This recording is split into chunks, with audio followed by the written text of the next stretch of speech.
오늘 아침에 함께 나눌 말씀의 제목은 예수님의 이름을 찬양합니다. 입니다. 예수님의 이름을 찬양합니다. 요한계시록 19장을 보고 있는데요. 요한계시록 안에서 가장 밝은 장입니다. 지난 요한계시록 17장, 18장에서는 음녀 바벨론이 망하는 것을 보았죠. 요한계시록 안에서 가장 어두운 장이었습니다. 가장 어두운 새벽이 지난 다음에 가장 밝은 아침이 시작되듯이 17, 18장에서 그렇게 어둡던 요한계시록의 내용이 19장에서 굉장히 밝아집니다.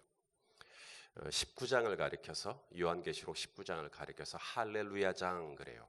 할렐루야. 왜냐하면 1절에 19장 1절에 할렐루야라는 단어가 나옵니다. 할렐루야.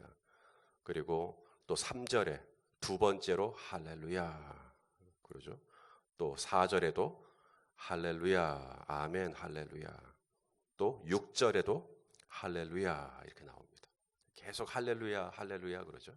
그래서 할렐루야 장이라 그래요. 찬양의 장, 승리의 장입니다. 오래전에 영화 로키라는 영화가 있었어요. 그 실베스타 스텔론이라는 배우가 주연한 영화인데 혹시 아실는지 모르겠습니다. 이 로키라는 이 권투 영화입니다. 권투. 그래서 처음에는 막 엄청 두들겨 맞습니다. 눈이 막 팅팅 붓고 막 찢어지고 피가 나고 그렇게 막 얻어 터질 때는 이제 주인공이 끝날 것 같은 거예요. 마치 이 요한계시록을 받고 있는 그 초대교회와 같은 그런 비슷한 네로라고 하는 로마의 황제에게 막 얻어 터지는. 그래서 야 이러다가 교회 끝나겠다. 이러다가 성도들 다 죽겠다. 순교하겠다. 막 이런 분위기입니다. 그런데 이 로키가 막판에 링 위에서 벌떡 일어납니다. 그리고는 이 상대방을 다시 막 때리기 시작해요. 그래서 어디서 다시 그런 가공할 힘이 났는지 모르겠지만 로키가 그래서 결국은 KO, 패를 시킵니다. 그래서 이겨요. 막 사람들이 경기장에 있던 사람들이 막 흥분해 갖고 럭키 막 이름을 연호하죠. 꼭 그런 장면입니다. 이 19장이. 그렇게 얻어 터지고 17, 18장에서 이제 그걸 끝날 것 같고 이제 교회는 사라질 것 같고 그랬는데 갑자기 벌떡 일어서더니 할렐루야 하면서 막 오히려 상대방을 가격하고 그리고는 끝내 승리하고 와 이런 멋진 통쾌한 장면이 바로 이 19장입니다.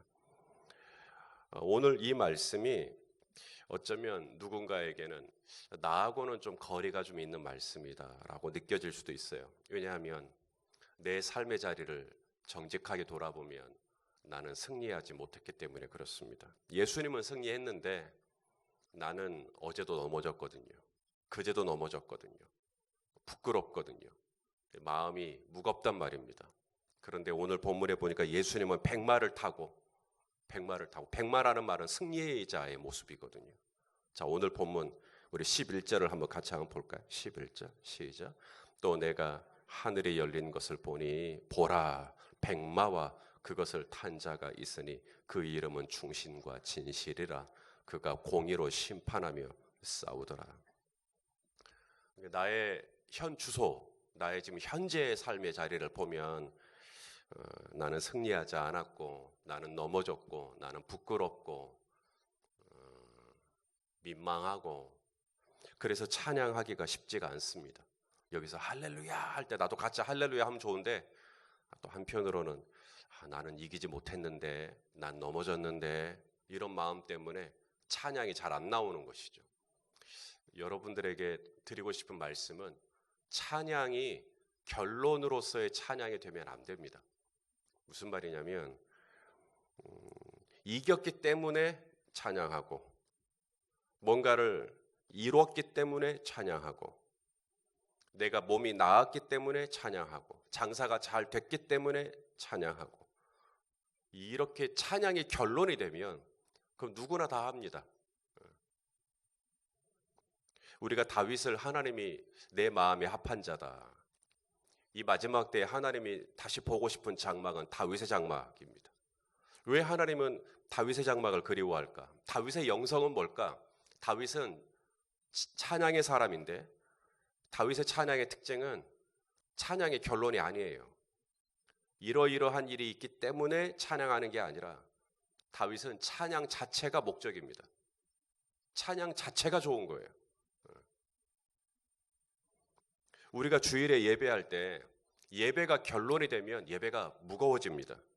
왜냐하면 지난 한 주간의 삶을 돌아볼 때 우리가 잘한 것도 있지만 못한 것들이 생각이 많이 나거든요.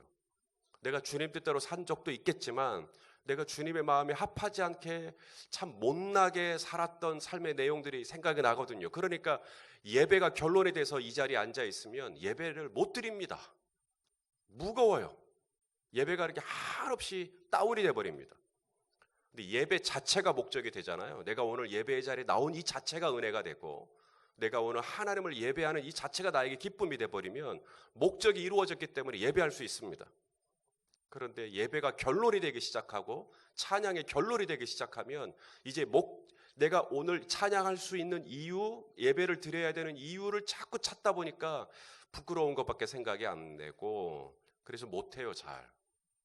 정말 일주일 동안 성령 충만해갖고 월화수목금토일을 아주 충만하게 의로운 삶으로 가득 채워야 결론으로서 찬양을 할 수 있게 되거든요. 근데 그렇게 사는 사람이 우리 중에 얼마나 되겠어요?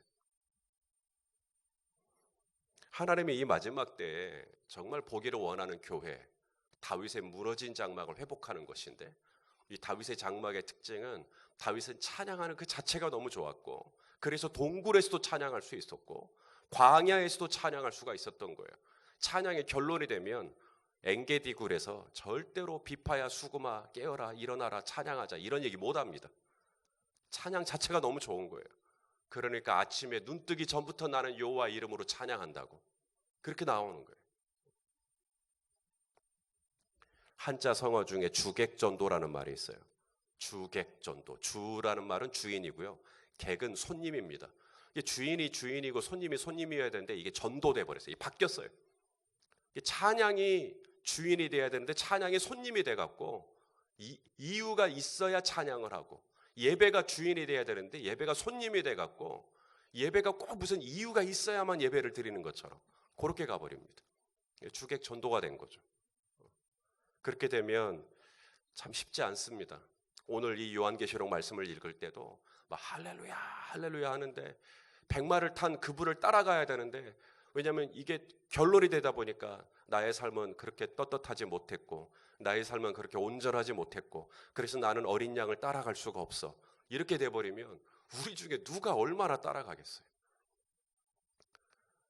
오늘 할렐루야 할 때 그 자체가 너무 좋고 오늘 그분을 예배하자 할 때 나 예배하는 것이 그렇게 좋고 그렇게 하나님을 찬양하고 그분 앞에 나오고 오늘 이 새벽에도 기도하고 이 자체가 우리에게 목적이 되고 이 자체가 우리에게 기쁨이 된다면 이것이 결론 때문에 하는 것이 아니라 그렇게 우리 하나님이 나의 목적이 되고 하나님 앞에 나오는 것이 나의 기쁨이 되는 그런 은혜가 우리 안에 있어서 오늘 할렐루야를 4번이나 찬양하고 어린 양을 찬양하는 이 기쁨의 행렬에 저와 여러분도 함께 있을 수 있기를 간절히 바랍니다. 자, 우리 예수님 어떤 분이신가? 오늘 본문 11절 방금 읽었는데 백마를 타셨고 그분의 이름이 나오죠. 충신과 진실. 충신과 진실. 여러분 이 충신과 진실은 구별된 별도의 것이 아닙니다. 충신과 진실이 함께 나오고 있죠. 하나님의 성품, 예수님의 성품을 이야기할 때 이게 충신과 진실, 또 다른 말로는 성실과 진실, 이게 같은 말입니다. 이게 충실하다, 이게 성실하다, 신실하다라는 뜻인데 이게 충신과 진실의 공통점이 뭐냐면 변개함이 없어요. 중간에 말을 바꾸지를 않아요. 그게 충신과 진실입니다. 아침에 해가 뜨죠. 동쪽에서 떠요? 서쪽에서 떠요? 동쪽에서 뜨죠? 그게 진실입니다. 지금 겨울이죠. 겨울이 지나면 봄이 옵니다. 그게 진실입니다. 낮의 길이와 해의 길이, 낮과 밤이 있어요. 밤과 낮이 있고요. 그게 진실입니다. 태양이 지구를 도는 게 아니라 지구가 태양 주위를 도는 게 진실입니다. 무슨 말이냐면 절대 바뀔 수 없는 게 진실입니다. 충심과 진실은 예수님의 성품이에요. 절대 바뀔 수가 없어요. 자, 이사야 55장 11절 말씀을 보겠습니다. 이사야 55장 11절. 자, 읽어보시죠. 시작. 내 입에서 나가는 말도 이와 같이 헛되이 내게로 되돌아오지 아니하고 나의 기뻐하는 뜻을 이루며 내가 보낸 일에 형통함이니라. 이게 바로 충신입니다. 예수님이 한번 말씀하셨으면 절대로 이 말씀을 다시 주워 담는 일이 없습니다. 그게 충신, 그게 진실. 그래서 예수님은 백마를 타시고 승리를 하시는 거예요. 왜냐하면 그분은 진실이니까. 반면에 원수들은요, 그들은 거짓이니까. 거짓은 진실을 절대로 이길 수가 없습니다. 요한복음 8장 44절에 마귀를 가리켜 거짓의 아비 그러죠.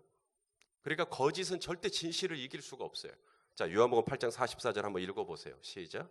너희는 너희 아비 마귀에게서 났으니 너희 아비의 욕심대로 너희가 행하고자 하느니라. 그는 처음부터 살인한 자요 진리가 그 속에 없으므로 진리에 서지 못하고 거짓을 말할 때마다 제 것으로 말하나니 이는 그가 거짓말쟁이요 거짓의 아비가 되었습니다.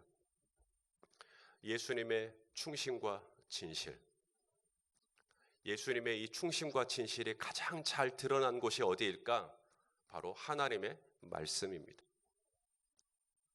그래서 오늘 하나님의 말씀이라 13절에 우리 예수님의 이름을 충심과 진실에 이어서 하나님의 말씀이라 이렇게 말하죠. 13절 한번 읽어볼까요? 시작.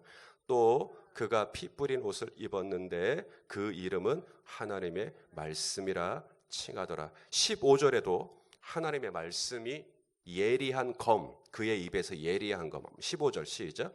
그의 입에서 예리한 검이 나오니 그것으로, 여기서 그것이 뭘까요? 말씀이죠. 말씀으로 만국을 치겠고 친히 그들을 철장으로 다스리며 또 친히 하나님 곧 전능하신 이의 맹렬한 진노의 포도주 틀을 밟겠고 21절에도 또 나옵니다. 그 나머지는 말탄 자의 입으로부터 나오는 검, 입으로부터 나오는 검, 이게 뭐겠어요? 말씀이죠. 말씀의 검으로부터, 말씀의 검의 죽음에 모든 새가 그들의 살로 배불리더라. 광야에서 예수님이 40일 줄이시고 마귀에게 시험 받을 때 마귀와 싸워서 이겼던 무기가 있었죠. 뭐였어요? 기록되었으되 주 너의 하나님을 시험하지 말라. 기록되었으되 사람이 떡으로만 사는 것이 아니라 하나님의 입에서 나오는 모든 말씀으로 살 것이라 하였느니라. 기록되었으되 주 너의 하나님만 경배하고, 그렇죠? 이렇게 예수님은 계속해서 기록된 말씀으로 마귀와 싸웁니다. 왜냐하면 마귀의 이름은 거짓이고 예수님의 이름은 하나님의 말씀이신데 하나님의 말씀이 충신과 진실이기 때문에 이 마귀가 진실 앞에서 질 수밖에 없는 거예요. 때로는 우리가 찬양을 해야 한다라는 걸 알죠. 그런데 찬양하고자 하는 마음이 내 안에 일어나지 않을 수가 있어요. 찬양하고 싶지가 않아요. 찬양을 막 옆에 분은 할렐루야, 여기도 할렐루야, 막 뒤에도 할렐루야, 막 다 막 할렐루야. 근데 나는 막 안 하고 싶어요. 어떻게 해야 될까요? 생각을 그만하세요. 생각을 그만하세요. 무슨 말이냐면 찬양이라는 게 내가 찬양을 해야 할 이유가 생각이 나서 찬양하는 게 아닙니다. 찬양은 생각하고 나서 나오는 게 아니고요. 우리가 찬양을 해야 하는 이유는 말씀에서부터 나옵니다. 자, 우리 시편 56편 10절입니다. 시편 56편 10절. 우리 한번 읽어보시죠. 시작. 내가 하나님을 의지하여 그의 말씀을 찬송하며 여호와를 의지하여 그의 말씀을 찬송하리이다. 그러니까 하나님을 찬양할 때 지금 이 시인이 찬양하는 이유가 뭐냐면 환경 때문에, 뭔가 상황 때문에, 뭔가 여건 때문에 찬양하는 게 아니에요. 뭐 때문에 찬양하고 있어요? 말씀 때문에 찬양하는 거예요. 그래서 여러분 찬양을 내 안에 막 하고 싶지 않은 어떤 감정, 찬양을 별로 부르고 싶지 않은 어떤 어두운 생각들, 무거운 생각들, 생각 그만하시라니까요. 찬양은 생각하면 오히려 더 안 나와요. 그러면 찬양을 어떻게 해야 되는가? 말씀을 믿고 그냥 찬양하는 거예요. 이게 말씀이 있을 때 찬양이 돼요. 그래서 여러분이 예배 자리에 나오실 때 막 내 입술이 마치 그냥 50 본드 같은 거로 내 입이 딱 붙어갖고 찬양이 도저히 안 나오는 거예요. 그럴 때는 어떻게 하셔야 되는가? 말씀을 얼른 보셔야 돼요. 특히 시편 말씀 같은 거 찾아서 읽으셔야 돼요. 어디부터 읽어야 되냐고 그냥 아무데나, 시편 아무데나 그냥 읽으세요. 읽으시고 요한복음도 읽으시고 그리고 좋은 말씀들을 읽으세요. 자꾸 읽으시면 이 말씀이 이렇게 내 삶을 바라보는, 내 환경을 바라보는 눈을 열게 해줘요. 그래서 정말 찬양할 마음이 안 났는데 하나님의 말씀이라, 하나님의 말씀을 보는 순간 이 말씀이 내 삶을 바라보는 새로운 통찰을 내게 줘요. 자, 성경 말씀을 통해 확인하겠습니다. 시편 19편 8절입니다. 시편 19편 8절. 자, 읽어보시죠. 시작. 여호와의 교훈은 정직하여 마음을 기쁘게 하죠. 그 다음에 여호와의 계명, 여호와의 교훈, 여호와의 계명 다 뭐겠어요? 하나님의 말씀이죠. 이게 말씀은 내 마음을 기쁘게 해줍니다. 또 말씀은 뭐죠? 내 눈을 밝게 해줘요. 이게 무슨 말이냐면 내 상황을 바라보는 내 시선, 내 시야, 내 시각을 완전히 바꿉니다. 전에는 그 문제에 완전히 매몰돼 갖고 문제밖에 안 보였어요. 나 이러다가 우리 아들하고 큰일 나겠다. 이러다가 우리 남편 사업 큰일 나겠다. 문제밖에 안 보여요. 근데 말씀을 얼른 보시라니까요. 생각 그만하고 말씀을 보면 말씀이 내 눈을 뜨게 해줘요. 되겠다. 되시겠다. 하나님께서 붙잡아 주시겠구나. 그러면 다시 우리는 찬양할 수 있는 줄로 믿습니다. 우리 예수님의 이름은 충심과 진실입니다. 그분의 입에서 나가는 말은 헛되이 되돌아오는 법이 없어요. 그 신실한 말씀, 그 성실한 말씀을 얼른 읽으셔야 돼요. 얼른 묵상하셔야 돼요. 그 말씀을 붙잡으셔야 돼요. 그랬을 때 시편에 56편에 말씀하신 것처럼 하나님의 말씀 때문에 손을 들고 하나님의 말씀 때문에 기도하고 하나님의 말씀 때문에 찬양할 수가 있게 되는 거예요. 그렇게 했을 때 우리는 백마를 타신 분, 승리하신 분의 뒤를 이어 우리도 할렐루야 할렐루야 하면서 찬양할 수 있는 줄로 믿습니다. 하나님의 말씀을 붙들고 오늘 이 새벽에도 찬양과 기도로 나아가는 복된 아침이 되시기를 예수님의 이름으로 축원합니다.